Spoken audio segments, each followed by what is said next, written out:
ഓട്ടിസമുള്ള പല കുഞ്ഞുങ്ങൾക്കും ഒരു സോഷ്യൽ സിറ്റുവേഷനിൽ അനായാസമായി ഇടപെടുക എന്നത് പലപ്പോഴും പ്രയാസകരമായ ഒരു കാര്യമാണ്.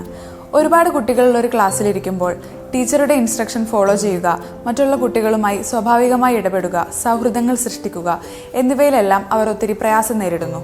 ഒരു ഗ്രൂപ്പ് തെറപ്പിയിലൂടെ കുഞ്ഞുങ്ങൾ മറ്റുള്ള കുട്ടികളെ നിരീക്ഷിക്കുകയും അവർ എങ്ങനെ കളിക്കുന്നു, ഇടപഴകുന്നു എന്നിവ അനുകരിക്കുകയും റോൾ പ്ലേയിലൂടെ ഒരു സാഹചര്യം എങ്ങനെ കൈകാര്യം ചെയ്യണം, ടീച്ചറുടെ ഇൻസ്ട്രക്ഷൻ എങ്ങനെ ഫോളോ ചെയ്യണം, എങ്ങനെ സൗഹൃദങ്ങൾ സൃഷ്ടിക്കണം, സാമൂഹിക അകലം പാലിക്കണം, സ്വാഭാവികമായി ഇടപെടണം, ഇത്തരം കാര്യങ്ങളെല്ലാം കുട്ടികൾ പഠിക്കുന്നു. ഒരു സോഷ്യൽ സിറ്റുവേഷനിൽ കുഞ്ഞ് സ്വാഭാവികമായി ഇടപെടാൻ പഠിക്കുന്നതിലൂടെ കുഞ്ഞിന്റെ ആത്മവിശ്വാസം വർദ്ധിക്കുകയും സോഷ്യൽ സിറ്റുവേഷൻസ് അവർക്ക് കംഫർട്ടബിളായ ഒരു ഇടമായി മാറുകയും ചെയ്യുന്നു. ഓരോ കുട്ടിക്കും അവരായി തന്നെ വളരാനും ബന്ധങ്ങൾ സൃഷ്ടിക്കാനും സാമൂഹികമായും സുരക്ഷിതമായും ഇടപെടാനുള്ള സാഹചര്യങ്ങൾ നമുക്ക് ഒരുമിച്ച് സൃഷ്ടിക്കാം ജീവനീയത്തിലൂടെ.